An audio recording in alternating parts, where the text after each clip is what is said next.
जब कभी जीवन में अवसर मिले तो एक लंबी यात्रा पे निकल जाना।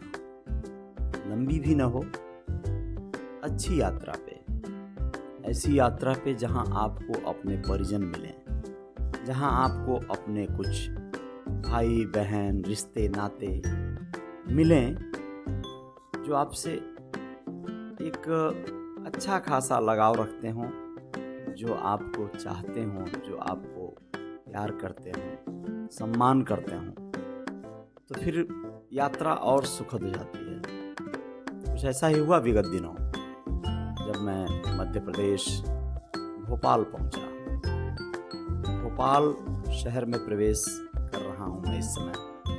यह भोपाल के बाहरी देवास रोड का हिस्सा है, जो कि इंदौर के तरफ से जब देवास होते हुए आप भोपाल की तरफ बढ़ते हैं तो ऐसा ही कुछ दीदार होता है, ऐसे ही कुछ नज़ारे मिलते हैं। वैसे भोपाल बड़ा अच्छा सा लगने लगा था, बहुत ही आकर्षित करने लगा था। मैं आप लोगों को बताना चाहता हूँ, बड़ी बहन रहती हैं, उनके कार में सवार होकर जीजा जी यहाँ पर लेकर कार को चलाते हुए आगे बढ़ रहे हैं और मैं साथ में उनके साथ ही साथ माँ भी बैठी हैं और चैन सुकून से बहुत अच्छा लग रहा था। हम लोग शहर की तरफ बढ़ रहे थे, क्योंकि मुझे आज ही मुंबई रिटर्न होना था। मैं इन दृश्यों को अपने कैमरे में कैद कर लेना चाह रहा था। यह भोपाल के उस तालाब का एक छोर है जिसकी गाथा बहुत बड़ी है, बहुत बड़ा तालाब, और आमतौर पे उसे बड़ा तालाब ही कहते हैं, लेकिन वह वहाँ के राजा महाराजा आदि के नाम पर अब रखा जा चुका है। जी हाँ, इस तालाब का नाम अब भोज ताल है, जो राजा भोज के नाम पर रखा गया है, जो यहाँ के राजा थे, परमार वंश के शासक थे। यूं तो पहले इस तालाब को ना भीम कुंड भी कहा जाता था, भीम कुंड जी। तो इस तालाब की झलक अभी दिखलाऊंगा मैं आप लोगों को, आगे दिखने को मिलेगी भव्य झलक। लेकिन ये उसके इर्द गिर्द देवास रोड पर स्थित अलग अलग तरह के निर्माण कार्य, बड़ी तेजी से विकास की ओर बढ़ता भोपाल बहुत ही शानदार, बहुत ही जानदार अपनी आभा बिखेर रहा है। भोजताल का एक छोर यह भी है, भोजताल वाकई बहुत विशाल है, इसे राजा भोज ने ही बनवाया था जी, और बहुत ही शानदार इसकी झलक देखने को मिलेगी आपको आगे, बहुत ही बेहतर। और आप लोगों को बताएं कि भोपाल विकास की गति को बड़ी तेज़ी से तय कर रहा है। आने वाले दिनों में वाकई यहाँ पर बहुत ही बेहतरीन कुछ उम्दा कार्य मिलेंगे। यह एक बाज़ार है, बैरागढ़ बाज़ार में आमतौर पर बर्तन पीतल के, तांबे के और अन्य चीज़ें मिलती हैं, और बहुत ही बड़ा विशाल ये भी बाज़ार है, बढ़िया बाज़ार है। यहाँ से आगे बढ़ते हुए हम लोग भोपाल सिटी की ओर, यानी शहर की ओर बढ़ रहे थे। शहर अभी भी ऐसा लग रहा था कि यहाँ पे कुछ चीज़ें हैं जो बहुत सामान्य हैं, ठहरी सी हैं। क्योंकि रविवार का दिन था तो थोड़ा भीड़ भाड़ कम था, लेकिन यहाँ पर भी अच्छी खासी आबादी अब रहने लगी है और भीड़ होने लगा है, खूब अच्छा खासा सड़कों पर ट्रैफिक। तो बहुत ही एक ये भी अच्छी अनुभूति थी कि मैं माँ के साथ बैठा था, और माँ के साथ बैठने का यह एहसास, यह यात्रा, माँ इन पेड़ों से इन बहुत सारे मतलब ग्रीनरी से आकर्षित हो रही थी, चूँकि माँ गाँवों को ज़्यादा प्राथमिकता दी हैं। जिसकी जैसी सोच थी, हम लोग इसी विषय पे बात भी कर रहे थे कि देखिए जनरेशन की बात होती है। माँ हमारी पेड़ों पर आम या अन्य चीज़ों को देख रही हैं, फूल पत्तियों को देख रही हैं, तो हम यहाँ की बिल्डिंगें या यहाँ के जो बंगलोज दिख रहे हैं उनको नज़र दौड़ा रहे हैं, या हमारे बच्चे होंगे या रहेंगे तो उनको शायद गाड़ियाँ सड़कों पर कौन सी पॉश गाड़ियाँ, कौन सी बढ़िया अच्छी महंगी गाड़ियाँ दिख रही हैं वो दिखाई देंगी। तो जनरेशन की बात होती है, लेकिन इस हरे भरे माहौल को कभी भी मिस नहीं करना है। चाहे बिल्डिंगें आप कितनी भी बना लें, लेकिन ये ग्रीनरी होनी चाहिए, शहर में हो या गांव में हो, लेकिन ये हरियाली ही हमारे जीवन का मूल आधार है। तो इस हरियाली से, इन पेड़ों से आप अगर अलग हो जाएंगे, प्रकृति से अलग हो जाएंगे, तो फिर आप बिल्कुल भी बहुत ही ज़्यादा कहीं ना कहीं कुछ खो देंगे। अब हम लोग भोपाल के वीआईपी रोड पर हैं दोस्तों। ये भोपाल का वीआईपी रोड है। इसी रोड पर आगे बढ़ते हुए बाएं हाथ में ये जो छोटी सी पहाड़ी या टीलानुमा कुछ दिख रहा है, इस हरियाली के ही ऊपर आप फिल्म जगत के एक बड़े सितारे सैफ अली खान को जानते ही होंगे। उनके फादर यहाँ पे रहा करते थे और सैफ अली खान की हवेली आज भी यहाँ पर है, जो एक रिसोर्ट के रूप में डेवलप हो चुकी है, उसे रेंट पर दिया जा चुका है। पटौदी पैलेस उसका नाम हुआ करता था, लेकिन अब वह एक अलग ही नाम से अलसबा या इस तरह का कुछ नाम से उसका देखिए यह डेवलप हुआ है और अलग नाम से होटल चलता है यहाँ पे। तो भोपाल के ये नज़ारे बड़े प्यारे लगे। अब यहाँ से भोज ताल का दर्शन होना शुरू हो गया था। दाहिने तरफ भोज ताल की विशाल वह, पहले हम सोचते थे कि गोरखपुर का रामगढ़ ताल बहुत बड़ा है, तो बड़ा तो है रामगढ़ ताल, ठीक है, लेकिन यह भोज ताल भी कुछ कम नहीं है, बहुत बड़ा है। भोज ताल के एक तरफ पहाड़ियों का टीला दिखता है, पहाड़ी नुमा परिक्षेत्र दिखता है, ये काफ़ी आकर्षित करता है। और एक तरफ सड़क जो है बिल्कुल उसके किनारे किनारे दौड़ रही है। ताल के एक छोर पर आबादी बसी है, उसकी अपनी एक गरिमा है, वो भी अपना एक शानदार, जो लोग थे उस समय में, जो लोग वीआईपी अपने आप को कह सकते थे, जो लोग अपने आप को बड़ा संभ्रांत कह सकते थे, उन लोगों ने यहाँ अपना घर बना लिया। भोज ताल के किनारे वाली सड़क पर हम आगे बढ़ रहे थे। देखिए,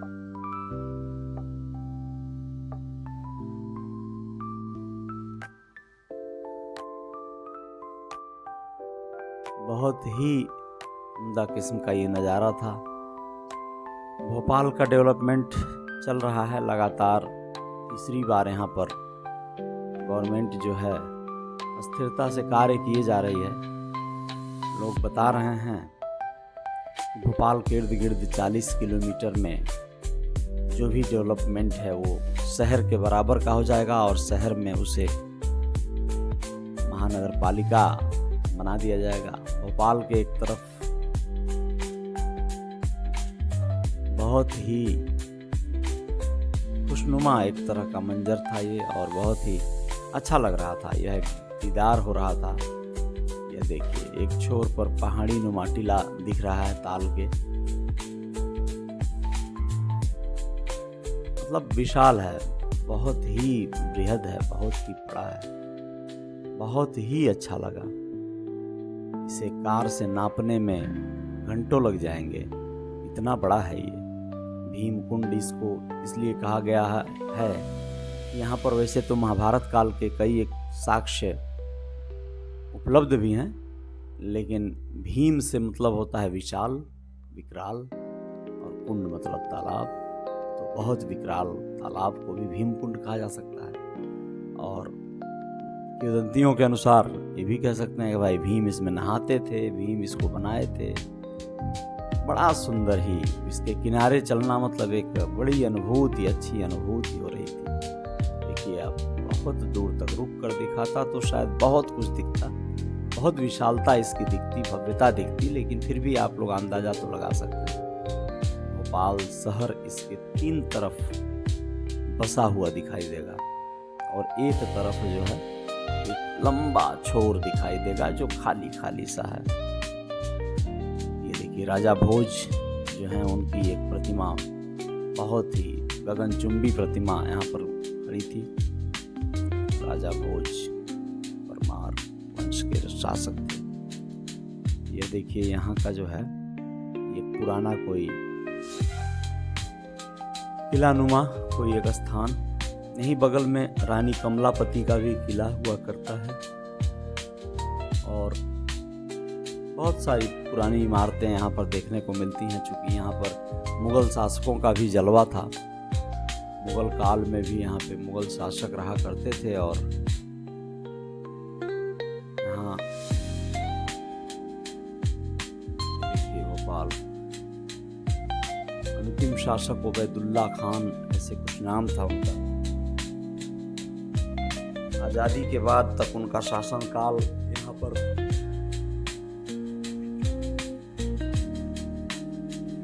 दिखता रहा, लेकिन वही हैदराबाद के निजाम वाली बात थी। वो लोग भी ये देखिए, ये भोज सेतु है, इसे भोज सेतु कहते हैं। उसी ताल पर यह पुल बना हुआ है, बड़ा प्यारा सा। और अब हम लोग एंट्री कर गए रानी कमलापति परिक्षेत्र में। यहीं से बस समझिए कि बाएं हाथ पर रानी कमलापति का कभी महल हुआ करता था, लेकिन दाहिने हाथ पर भोजताल का अंतिम छोर से हम लोग आगे बढ़ते हुए यही बाएं हाथ में रानी कमलापति का किले का अवशेष कहिए या महल को कहिए हुआ करता था। जो बताते हैं लोग कि जब उनके शत्रुओं ने महल पे चढ़ाई किया था तो रानी कमलापति ने इस ताल का एक गेट हुआ करता था, उसे खुलवा दिया था और महल सहित जो है अपने समाधि जल समाधि ले ली थी, क्योंकि उन्होंने कभी भी शत्रुओं के हाथ में अपने आप को, अपनी अस्मत, अपनी अस्मिता और अपने गिरफ्तार नहीं करवाना था। इसलिए पहले बड़ी बहादुरी से उनकी सेना लड़ी, लाल घाटी उनसे लाल हो गई थी। इतिहास लिखा हुआ है, भोपाल ने भी अपना एक महान इतिहास मौजूद है इसके गर्भ में। यह स्पष्ट दिखता है यहाँ के आबो हवा से, यहाँ की इमारतों से, यहाँ के जर्रे जर्रे से एक खुशबू आती है। ऐतिहासिक साक्ष्य यहाँ पर मौजूद हैं, बहुत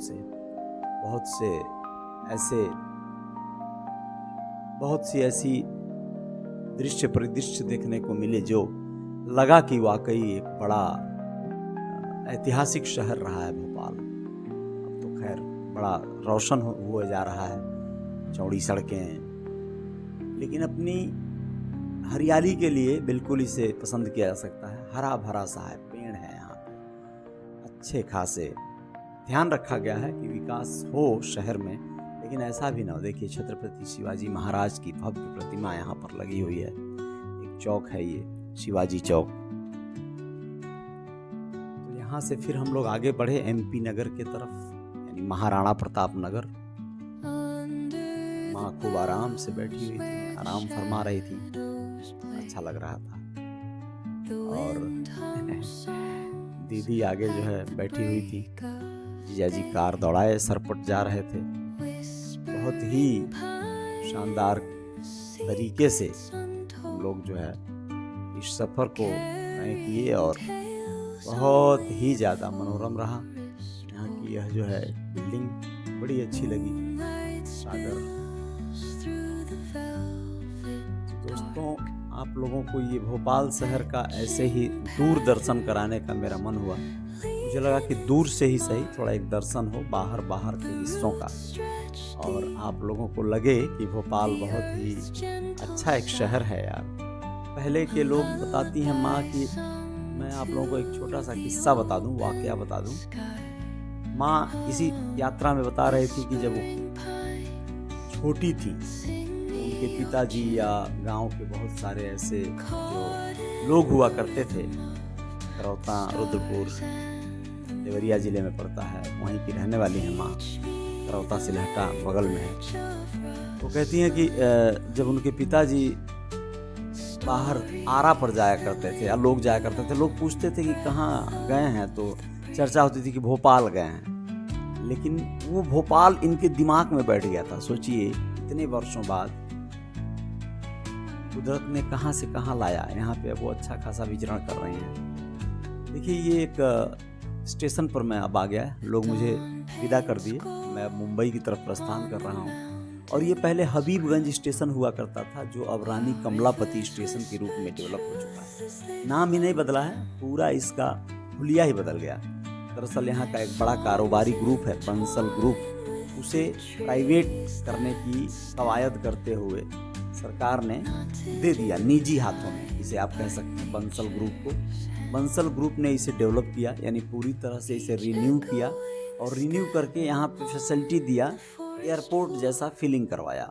बड़े बड़े पंखे, बहुत अलग तरह का यहाँ पे बैठने की जगह या नाश्ता खाना स्नैक्स हर चीज़ का एक अलग तरह का स्टॉल लगाया, एक अलग तरह का लोगों को अनुभूति कराया कि भाई यहाँ पर जो लोग आएंगे यात्री, वो लोग मतलब उनको बहुत सारी सहूलियतें दी जाएंगी। हो सकता है इसके लिए इसका जो किराया या जो कुछ भी यहाँ से टिकट कटेगा या अन्य चीज़ें होंगी, इसका जो आय होगा, इनकम होगा, बंसल ग्रुप को होगा, और बंसल ग्रुप लीज पर इसे ले चुका है। इसी को लेकर बहुत हो हल्ला हुआ करता था। देखिए टॉय ट्रेन भी यहाँ पे लगी हुई है, अगर यहाँ पे वेटिंग में अगर बच्चे बैठे हैं या लोग बैठे हैं तो इस ट्रेन में बच्चे बैठ के सवारी कर सकते हैं। ये भी मतलब एक तरह से प्राइवेट होने का एक नमूना मिल रहा है। भाई यहाँ पर आप मॉल की तरफ फील कर रहे हैं, और बच्चे टाइम पास करेंगे, उसका पैसा लगेगा, हर चीज़ का पैसा लगेगा, लेकिन आपको सुविधाएं मिलेंगी मिला जुला कर, साफ सफाई या अन्य चीज़ें। लेकिन कहीं कुछ मिसिंग भी लगा, रेलवे स्टेशन वाली फीलिंग आई जब मैं इस एस्केलेटर है ना, एस्केलेटर से नीचे उतर कर और प्लेटफॉर्म पर बने टॉयलेट की तरफ मैं बढ़ा, तो मुझे वहाँ लगा कि वहाँ साफ़ सफाई की कमी है और कुछ चीज़ें हैं। मैं प्लेटफॉर्म नंबर 4 की तरफ उतर रहा हूँ, और कुछ ही देर में मेरी ट्रेन आ जाएगी मुंबई के लिए, पंजाब मेल, और मैं उसे पकड़कर मुंबई पहुंच जाऊंगा कल। तो ये रही मेरी यात्रा शानदार सी, कैसी लगी कमेंट करके बताइएगा। बाकी जय जयकार तो जारी रहती है, जय जयकार जारी रहेगी। बहुत बहुत धन्यवाद, शुक्रिया, अपना ख्याल रखिएगा। मिलेंगे अपन कुछ अगली वीडियोज़ में। Thank you, thanks a lot, love you all.